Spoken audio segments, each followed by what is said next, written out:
Do you edit this? What's happening? Barely. Perfect. I'm super lazy. Perfect. Okay, so welcome back to the Community Podcast. I have my friend MJ. Look, I have a guest. Idiots. Hi guys. What's up? You guys don't have guests. I have a guest. Okay, so I invited MJ not just because she agreed to it and I couldn't think of anything to record for the podcast today, but because she has valuable insight and I want to talk to her about it. Kesha wants to be a part of this too. So MJ and I met when I moved to Georgia, very shortly after I moved to Georgia. That's how we met. How did we meet? I think we saw each other in the community while we were on separate walks, but then we were at a homeschool event. We met at a homeschool event? I think so. There's zero memory of us meeting and 100% of us being really good friends. Yes. There's I agree with no, that. There's no, I don't know. I don't remember not knowing. I remember not knowing you distinctly. I don't remember a time in Georgia. Be less of a part. Since we moved here. Like once I moved here, I don't have a memory of not being your friend. With Beth, yeah. I feel like you've been here a lot longer than me. How long have you been here? I think we've only been down in Georgia for almost 5 years now. Oh, so you've been here a lot longer than me. I've been here 2.5. Okay. 2022, fall of 2022. Okay. Feels accurate. We didn't move into this community though until like a year after you. No idea. That's crazy. Okay, fine. Yeah. You've always existed. Yep. In this realm. Always been. And we've always been very close friends. Yes. How would you say I've improved your life? No, I'm just kidding. Oh my God, so many things. Let me count the ways. I'm amazing. There's so many.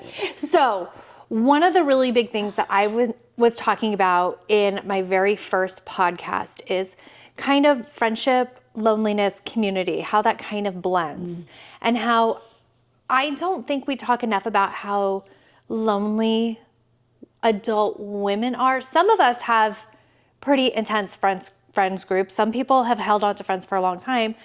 But I know that with my lifestyle, where I was Army and then I was married to a federal agent, you move, it's really hard to maintain those friendships through locations. And then you don't have friends in the place you live. Right. You don't have tangible, I can touch my friends.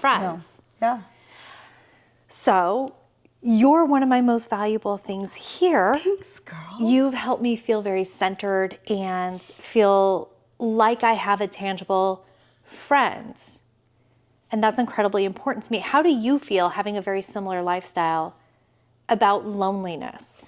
It's very true. I think for us, there is that component of like we are married to spouses that we had to do major relocations for. Like we didn't move, there's no car ride to family members' houses. Yes. There's plane rides, right? Yep. Tremendous plane rides. Yes. Or 2-day road trips or, like big things, right? It's significant. So it's planned and it's spare. It's like, it's very sparse. Yes. Once in a while, and we're going for weeks at a time and then, returning home. And so that part is hard. And then I also think that there's the component of like, as your kids get older, women tend to go through this transition period of like finding new interests and finding new things, right? Because our friendships are child-based. We have soccer mom buddies. We have study group buddies. Like we only have friendships hinged on our children. Yes.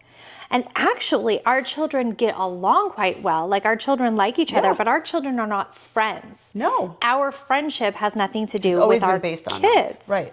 And I find that to be really interesting. And it is a struggle. It's a super struggle because now you have the component of, well, I've grown and I've changed.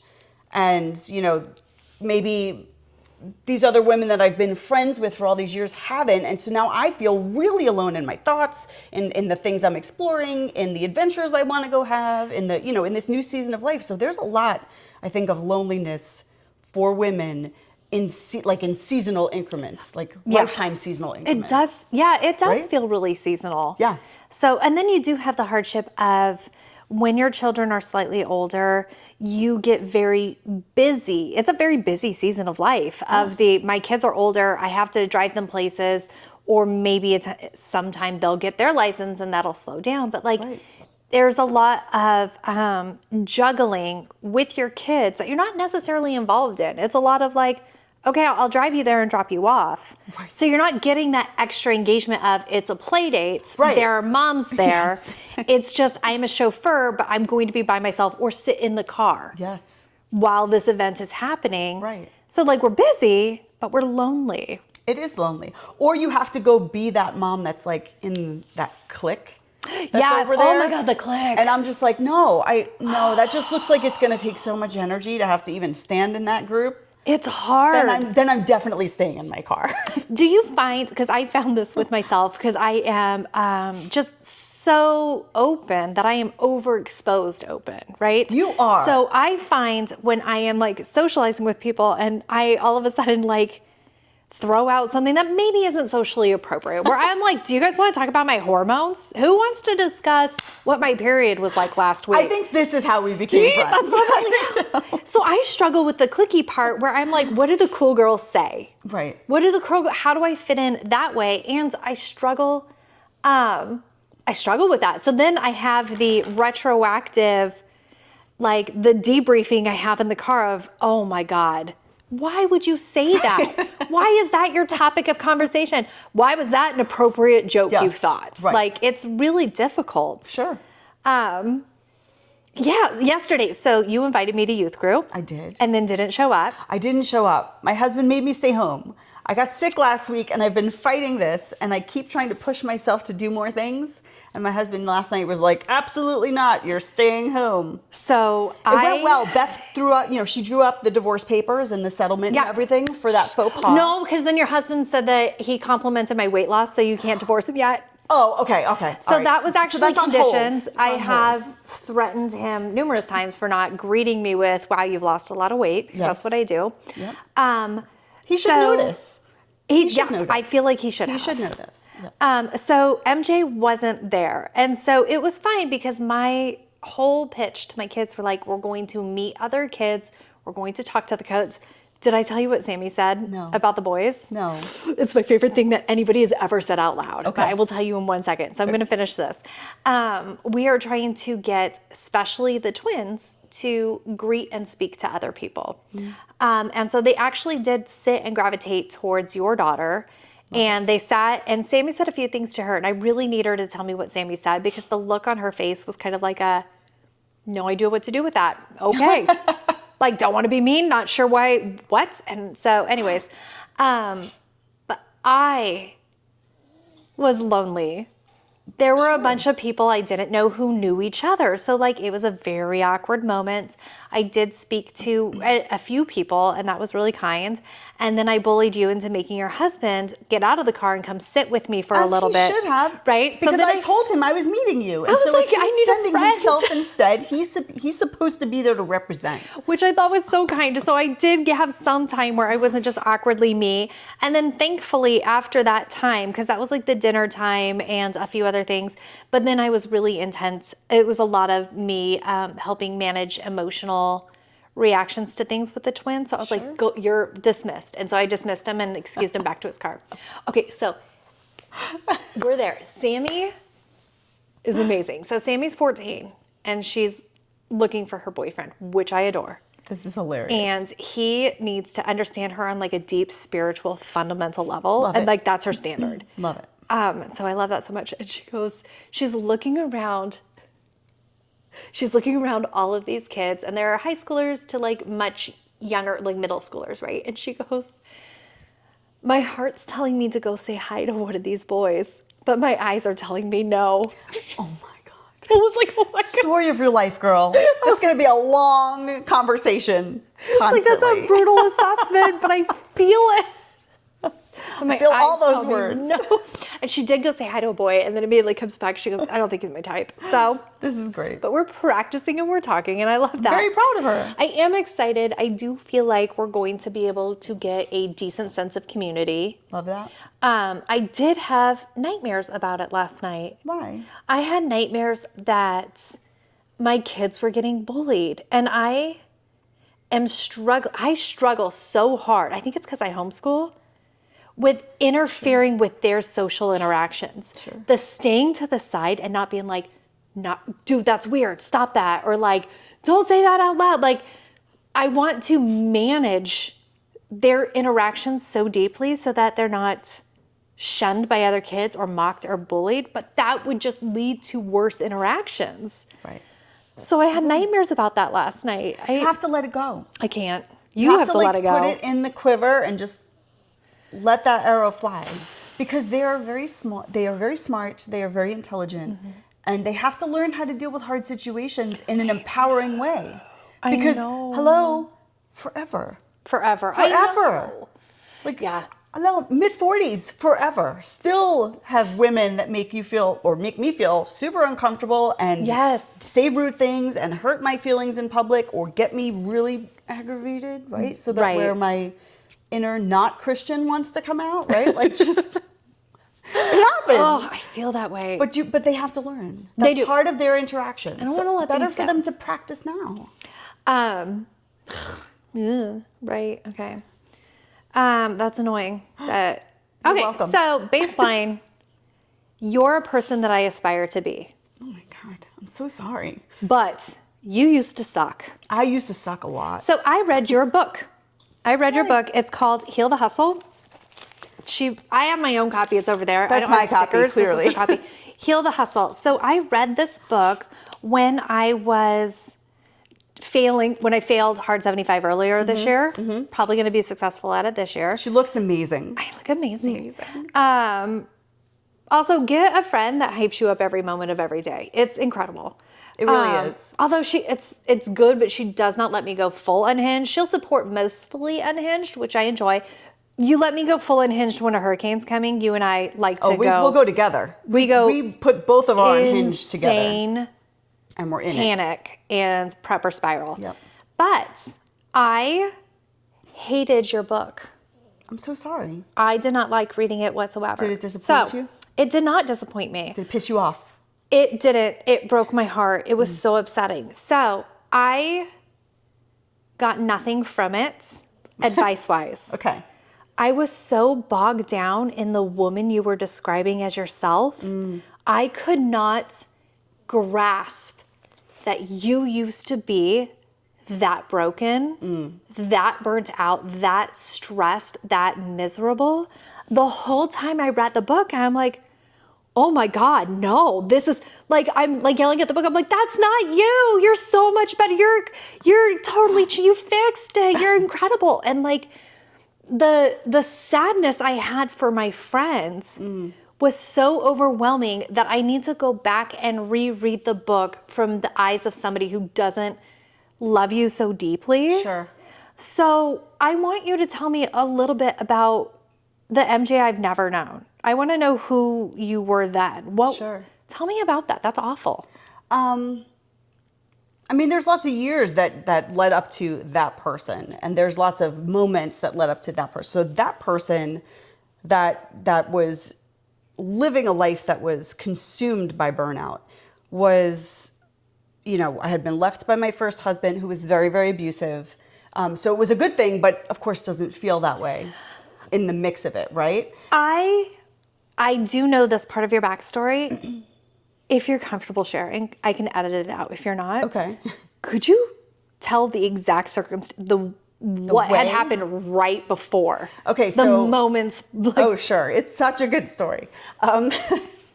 Said with sarcasm. And joy now, right? Anyway, so I gave birth to my youngest child in mid-May. And a few months later, October, was Hurricane Sandy. And we lived on Long Island, but we did not live in a flood-prone zone, supposedly. And so we thought we were safe, and we stayed there. And in the middle of the night, we had to literally carry our children out over our heads through chest-deep water. It was very scary, very traumatic. Like, we barely got the car up the street so we could get in the car.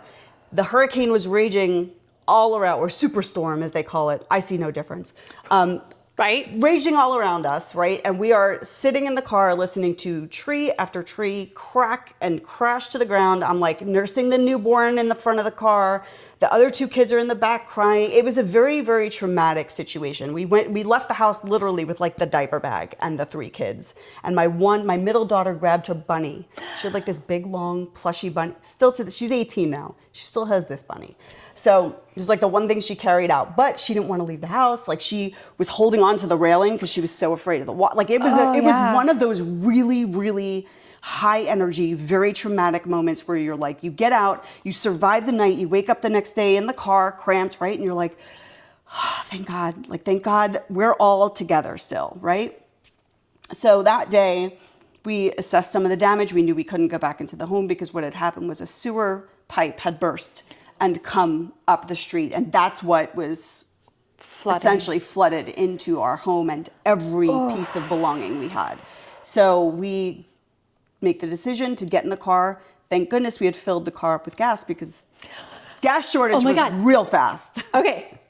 All the time I talk about the deep need to have gas in your car. I say it's for the zombie apocalypse, but we like to be princesses. We're ladies and we're like, no, the husband fills it. I run it to eat. It's this like weird, disgusting trend that we have. Like girlies don't pump their own gas. We run it to eat and then our husbands have to be annoyed. Absolutely. No, get gas. You never know when you're going to have to be in the car and get as far as humanly possible. As far as possible, right. So we literally drove.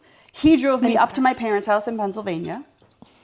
No, go ahead. And it was like 2 hours from where we were. And we got into the house and my parents were, they had no power because the storm also affected them, but they had a generator, so their refrigerator was still working. We were able to cook, some of the good things. They drop us off and I had that moment of like, we're all safe. Right? It's going to be okay. We're all safe. We might not have clothes. We've got the clothes on our back, but our children are here. We're safe. It's great. And then he turns around and he leaves because he's like, well, I've got to go back and make sure the house is secure. And I was like, the house is secure from what? He's like, well, people are going to loot. And I was like, let them loot. Everything's covered in sewage. Right? Let them have it. We're not going to take it back. Like, whatever. Gross. So he's like, nope, I have to go back. So he goes back. And that was essentially the end of our marriage. Like he would come back. Over the next year, he came back maybe 6 times or so to visit the kids. Yeah. And then finally when I was like, are we putting this marriage back together? And he was like, no, this is what it is. You're just going to have to deal with it for now. And I was like, nope, I'm not. No. No. Pass. No. I don't have to live that way. The kids were like, faces at the window every Friday night. Is Daddy coming today? Is Daddy coming? Because my 2 older ones were old enough to understand. So that was that. And it was really funny because I thought I thought losing all our stuff was rock bottom. Oh, no, wait. Then I thought, my husband leaving me was rock bottom. And then him just leaving forever seemed like rock bottom. Right. And there's no way to not have that affect you, right? There's no way to come out of that and be like, I'm great and fine. No, I was like crazy about food. I was crazy about prepping. I was crazy about, now I was a single mom. I hadn't worked in years. Right. And so I had to go find a job. I had a newborn that was still nursing. It was such a season of, I didn't have time to process any of the trauma from the abusive marriage or the very traumatic way in which he left us. I didn't have time to process. It was like go mode, go mode, go mode. You've got 3 kids, you got to feed them. Like I have to survive. Let's go. And I remember I was one of the only women at the bus stop in the morning when I would drop my kids off, dressed. And all the moms would be in like their pajamas and stuff like that. And they were like, where are you going? And I was like, well, I got to go work. Right. And they were like, well, just live off the state. That's how we get to. Like they were so, oh man, I was so shunned during a season when I really needed some people, right? I had no friends up there. I was, I hadn't lived there in years. And lonely. Super lonely. Isolated. And now I was just in survival mode and I had no one to talk to. And all the other moms like judging me every morning, like, look at her dressed for work and she's leaving her kids. What a crap mom she is. Yes. I was like, I'm a crap mom, like just every day of my life for like years. It was awful. Oh my God, it was awful. See, this is why I hate your book. Right, but that's what led to that person in that book. That's what led to the person in the book. Because then I find an amazing husband and I'm in so much go mode, survival mode, that I don't even realize that I literally have a blessing of a partner now. Right. So I love your husband. I think he is incredible. You guys have a very solid marriage. I like how kind and caring he is. He is somebody that I could call on for help if I needed it. Yeah, sure. And that I have no question about whether or not that would be something I could do. Right. He is a rock. He's stable. Very. But you could not see the stability. He was, to me, I feel like you saw him as like kinetic sand. You could squish it into resembling a rock, but it's like one breath away from collapsing back to sand. So I want to hear about that moment where like you're looking at a really solid, stable life, but you just continuously feel like it's slipping through your fingers. Yeah. And the struggle of that. Do you want to talk about that a Sure. little bit? So I felt like, even though I had this amazing partner, and he was amazing, I always felt like he was too good for me. And that by marrying me, he was trading down. Oh. Right? So that's in my hard. head, I was like, okay, so if I do anything to rock this boat, he's gone. Right? Because the other guy left and he was not so great. Oh my God, I never thought of it that Right? way. So Where if you the have, not so I great have guy, this trash panda of a human. No, wait, I'm so sorry. I really like trash pandas. I have this, what do I hate? What's an animal I don't like? I don't know. Anyway, of a human, like you have not good, Right. poor quality. Yes. 2 thumbs down. Yes. And he left you. Left me. So you're obviously not even worthy of that man. Correct. So That's how it. could you possibly be Yep. worthy of this man? Stable, amazing human being. It was so I was constantly on I have to be the perfect wife. I have to be the perfect mom. I have to be I put so much, none of this pressure came from my husband. Absolutely. No, he would never put pressure like that on me. Yeah. It all came from me. It was all eternal. Right. So I was trying to live up to this fake version of a human being in everything, because I was like, I will not publicly fail again. I won't publicly fail as a wife. I won't publicly I was doing like 65 full-time jobs because I was like, I need to Right. show everybody. These people didn't know who I was before. They didn't give a garbage.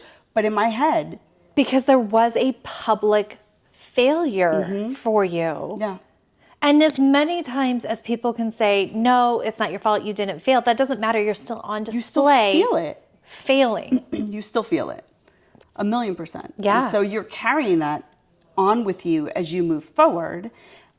And when you can't see that you've evolved or that your circumstances have evolved, and you're literally stuck in a Groundhog Day moment of reliving the things that made you feel like the worst possible version of yourself. So everything you do is 1,000,000% counter to that. Yes. And so it just creates this really high energy of, I cannot fail. And if anybody asks me for something, of course I can handle it. I Yes. can sure handle it. I can handle all the things. Right. Except you can't handle all the things. Did you get sick? Super sick. Sorry, we had a little Bika coming through. Super sick. Super sick. Now, did you allow yourself to be sick, or did you make it worse by denying yourself the chance to be sick? So it was, the first time I saw the doctor, because I was getting these really ridiculous headaches. Now, I'm in my early 30s at this point. So probably not perimenopause, which No. is our favorite demon right now. Sure, absolutely. Okay. Yeah, not there. But I was like, oh, God, I'm having these really excruciating headaches. And she's like, you have high blood pressure. I was like, okay, stop it. Right. I don't have high blood pressure. She's like, no, here you go. And I was like, no. And she's like, well, you have to make some lifestyle changes. And I was like what? I eat really healthy. I walk a lot. Okay, so then what happens? So yeah, I'm taking walks, blah, blah, blah. And she's like, no, you need to make bigger lifestyle changes. And I was like what? And she's like, well, do yoga. How's your stress at work? And I was like, it's fine. I worked for these awesome people at this point. I had evolved in my skill set. And so I was doing a really good job, and I really loved my bosses. But I was wearing stress like a badge of honor. Yes. Oh my God. That's one of our big achievements where we're like, look at how stressed and overloaded I am. I am so crushing I am it. the best because I am hustling. Look at me. Right. Like girl boss to the moon. Yes. And it shows that we have value. Right. Because saying, no, I woke up this morning, I had a nice cup of coffee, I looked outside, I enjoyed the breeze. Like, no, that's counter cultural. yes. 1,000,000%. You should not do that. Like, Right. you shouldn't be casual about things. You need to be scheduled, chasing down everything possible. Mm-hmm. So you were like winning. I was crushing it. Yeah, except of I was course. not crushing it. No. Because my to-do list was way bigger than the hours in the day. And it was filled with all of these awesome things that had nothing to do with the foundation of the life I really wanted. Do you know what I mean? Yes. Like, I really wanted to be a good, super present, involved mom. And I was, but I wasn't. I was there in picture. I wasn't there in substance. Right. Do you know what I mean? So Yes. like, I was at the games and I did the PT things and I did this stuff and I did the volunteering, but when I was there, I was 6 hours ahead of myself, working Right. on whatever the next 6 things were, instead of being in that moment and really enjoying what my kids were doing, or really enjoying the community around me, or Right. super being plugged into what was happening. I was always there in, like a fingernail Right. of myself was present in the moment, and the rest of me was doing all of Everything these was cast other forward, things. where you were Yes. just like, because you couldn't just be in a moment. That's lazy. That's lazy. That's not doing it. Mm-hmm. Now, do you feel when you are piling all that and you're very proud, because to be honest, it feels good. And we are proud of ourselves when we are getting that admiration from others, where they're Mm-hmm. like, you can do it all.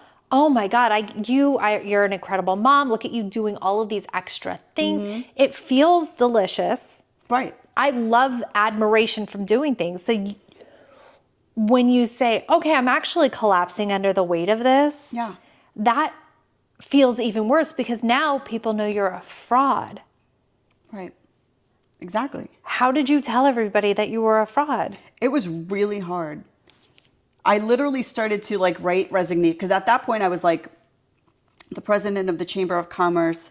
I was the executive director of a not-for-profit organization. I helped out a lot at the local American Legion Hall. Like I was super, super plugged in, and I had to write resignation letters and get off all of these boards. Not only that, but they are valuable boards that you're on. So how do you Right. say, I don't actually care about it enough to do it anymore?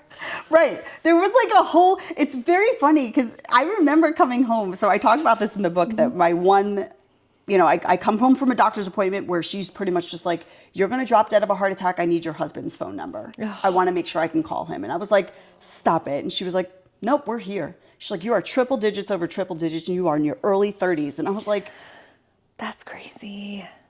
oh. Right? We're here. So I remember going outside, had a huge panic attack, right? Like I'm just Right. freaking out, going through all the things, and then really trying to figure out, what do I like? Like I couldn't answer that question. Like if you had said to me, what's your favorite dessert at that point? I couldn't have answered that question. If you said, what do you really enjoy eating? I don't know. I haven't really tasted a meal in years. Like I was Wow. racing through my entire life. And so it took a really long time for me to figure out what I could serve on, and what I could serve on well, and what matched my season of life. Like coming to terms with the fact that there was a finite amount of hours in a day. Yes. And that I was spending most of them not looking at the people that I loved the most. I looked through them. I didn't look Right. at them.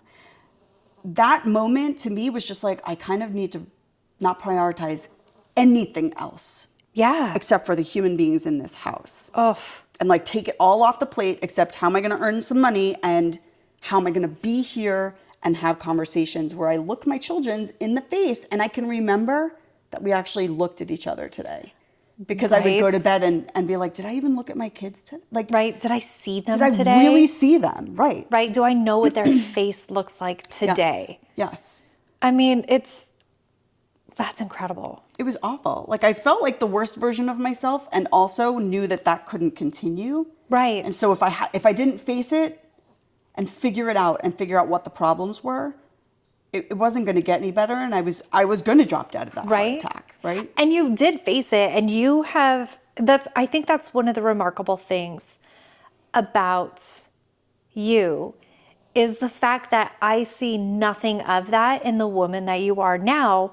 It blindsided me. It really did. I was like, oh, sweet Jesus, what? And so like, okay, what would you say the most valuable one where you're like, if I could pick one thing to heal myself from like the hustle, the rush, the doing everything, because you named your book, Heal the Hustle. Like if we could only narrow it down to one, which we can't, but what's your favorite one? I would say rest is my favorite one. And there's 7 different types of rest. Okay. But rest is my number 1 favorite one. And it's the one we deny ourselves the most. Always. You tried to deny yourself that yesterday. I did, and my husband forced me to stay home. See? Forced me to stay home. I wish you would. I didn't want to let Beth down, guys. And I was let down, and now we're not friends. We're not friends. This is all an act. Consequences. So I would say that the way you engage with your family and how you parent and all of that is something that I hold in high esteem and I would want to mirror. I appreciate that. Yeah. Thank you. That's why we're like, MJ's my friend, which she's not anymore from yesterday. But honestly, when people were like, you should get somebody on your podcast, I was like, I do have somebody of crazy value that I respect so much. And she's my friend, which is amazing. Yes, that was yesterday. It was before. I didn't show up for her in life last night. I feel like, okay, it's hard to say because once your kids become adults is a little bit less of a litmus of your parenting, but I do think a lot of your success as a mother is shown in the children you develop. I don't know how I'm gonna think on that a little bit more and flesh out that idea a little bit better. Mm-hmm. But one of my favorite things about this podcast and one of my favorite things about me that I like, which I think is important that we talk about, because another thing that we talked about previously is a lot of people don't know how to love themselves. It's so true.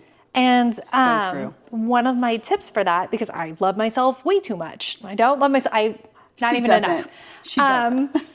Is that I like to point out when I do something that if somebody else had done it, I'd be like, I love that. I love that you did that. But we never say it for ourselves. No. We're just like, it's the bare minimum. It's something I should have done.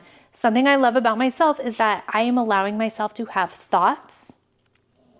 And I don't have to hold on. They're not my entire personality. They don't have to actually be fully formed. And they don't have to be my belief system here on out. So I can say things like, I do feel like kind of how your kids are as teens is a very solid reflection of how you did parenting them.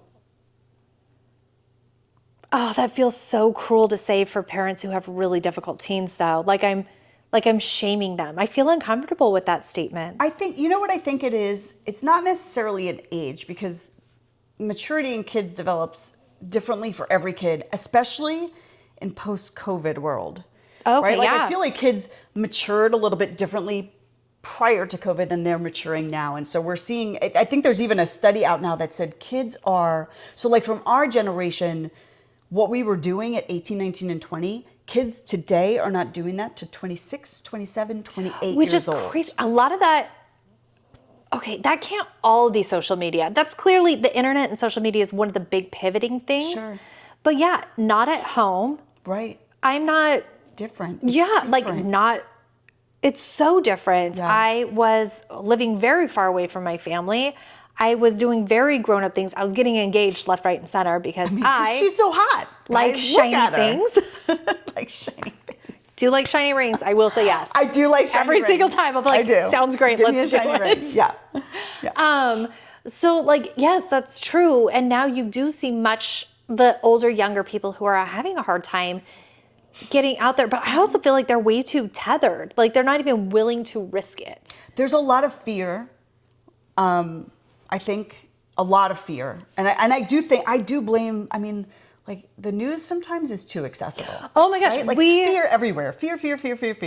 There's something else we talked about where we are like required to be a good person. You are required to care about all the every things, tragedy. right. And I was like, no, we're not meant to know all the tragedies. Correct. And I have to so what I try to prioritize is my family's tragedies, my community's tragedies, like network, my Right, friends, yeah. this tragedy, and then maybe my community. And sometimes other things filter in where I'm pretty shook and devastated. Sure. But for the most part, I could say that sounds terrible. And then I don't have to pour that much suffering Correct. into it. Because it will, it's like, it's an emotional energy. It just keeps going Yes. out. If I spent nothing like all day long just watching the news, my God. Right? I wouldn't get out of bed. I really wouldn't. It makes it look like there's no hope or no goodness in the world, which is not true. It's not true. There's Not so true. many incredible things. And I love finding all of them. Like I love finding all of the amazing things, and it makes my life so much better. It is. But I do feel like, especially for the younger generation now, the young adults, the blossoming adults, that you can't, okay, here's one. You can't say, I'm so happy I have this without saying, I understand it's a privilege and not everybody has this. You can't just be like, I love this moment, I have this, instead of being like, oh, okay, yes, I get it. This is me. I'm so blessed. I can't believe I got to eat this steak. Like, I love my steak. And then but I understand some people can't buy steaks. We have to atone for the things we like and the gifts that we have been given before we're allowed to enjoy it. So you're never allowed to enjoy something without penalty. Right. Which is not Healthy. It's not healthy. And it wasn't like that. No, it's not. So it's a very different world. And so I think that kids, and I think I understand what you're saying, that like, you can look at somebody's children, right? Because that's really what legacies are. Right. Right? For some people don't have children, they build different legacies. But for Yes. people who have children, your children is kind of the legacy of the core values and the core gifts, special skills Yeah. of your family. And so you look at people's children, and it's a real reflection on the type of parenting they had, the type of childhood they had, Right. how they can get through things. It's all reflected there in the next generation of people. So I think that that's what you were. It was going to be Kind of like a leap saying. into talking about how good your kids are. Oh, okay. But now I don't want to talk about your kids because they're boring. And no, actually, like Super boring. now I'm focused on this whole idea of like I've moved past, like the river has flown past that thought process, and Yeah. now I'm like really worried about the 20-year-olds out there in the world.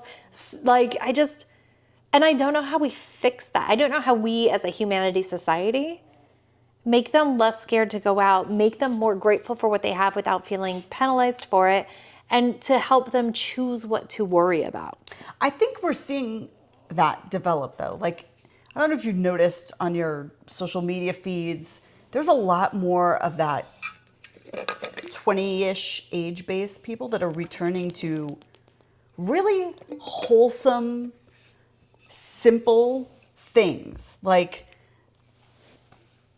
they're doing book clubs again. Cute. And they're having tea times again. And they're learning how to garden. And they're making bread. And they're like returning to some really simple things. And I think that is part of that shift that has to happen. Because when you start to return to simplicity, there is real pride in the creation of that simplicity.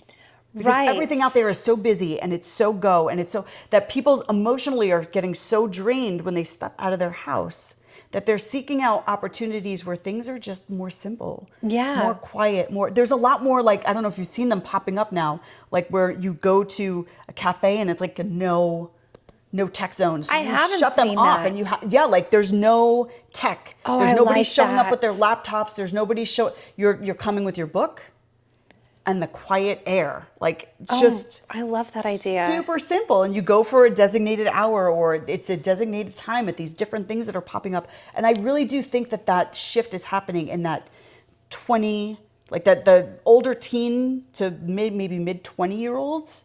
And they're leading this charge into a lot more simplicity. And I think it's ushering in happiness and gratitude for present moments. Oh my God, that would be, That's what I think. I love that And I think idea. it needs more than that. Like, if that keeps rippling out, that's how that shift happens.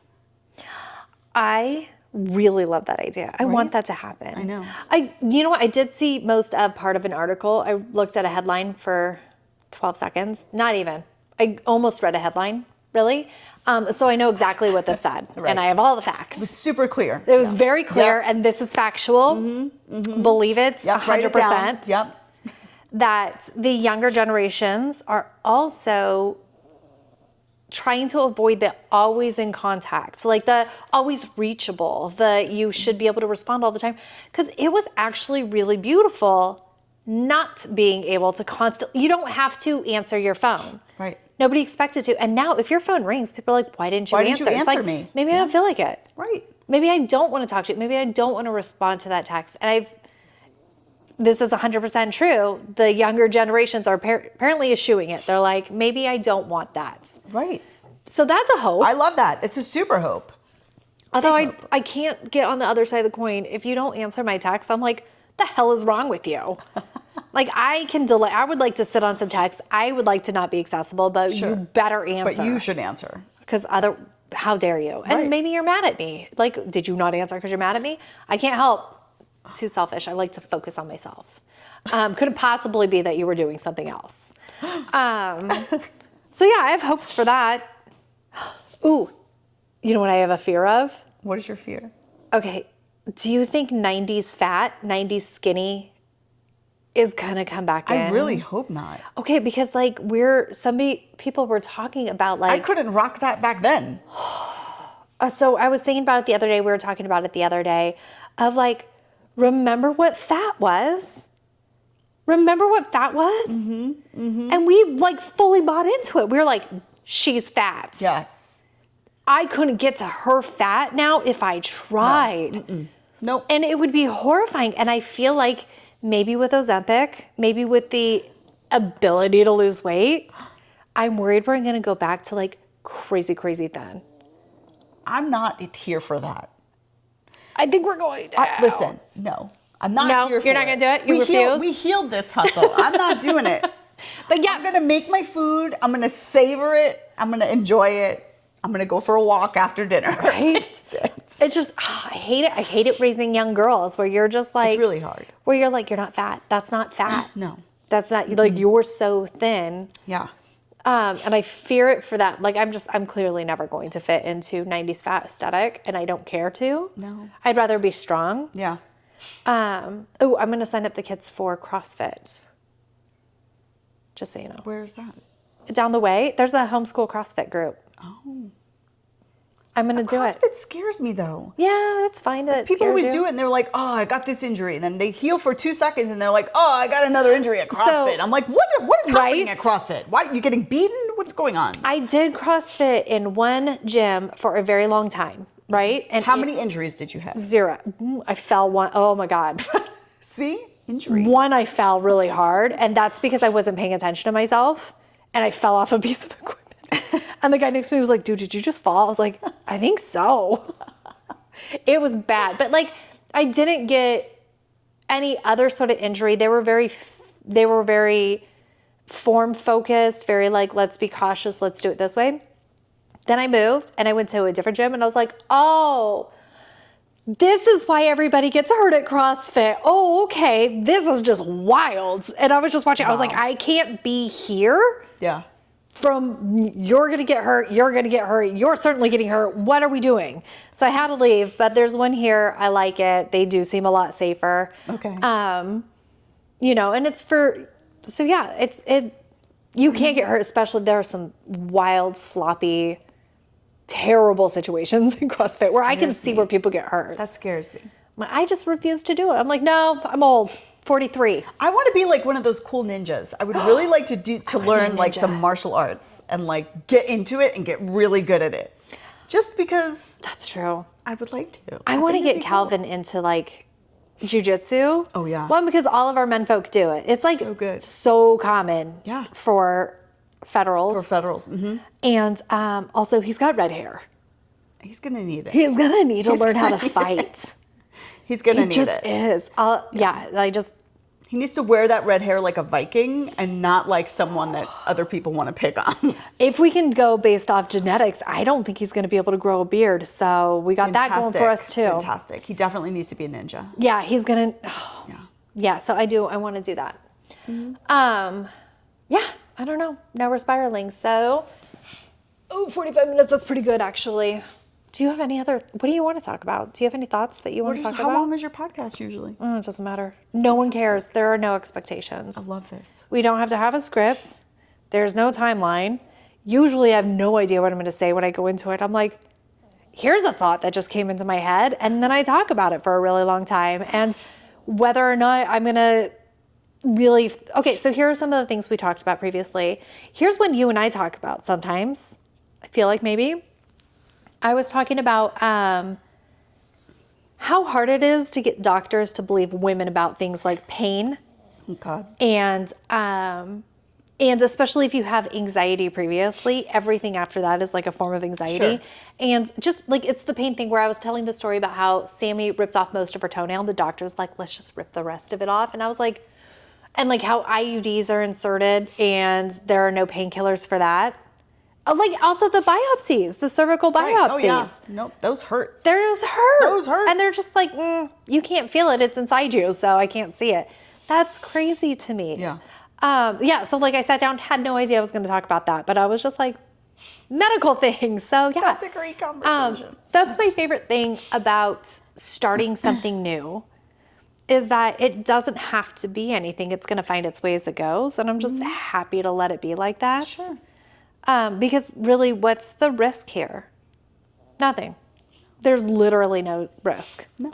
So I can do whatever I feel like. And it works out really well, and I don't care. I love it. I love that too. That's good. I love you. I love you. I think you're amazing. Thank you. This is fun. It was fun. Yeah. Okay, we're done. I love you guys. Bye. Bye.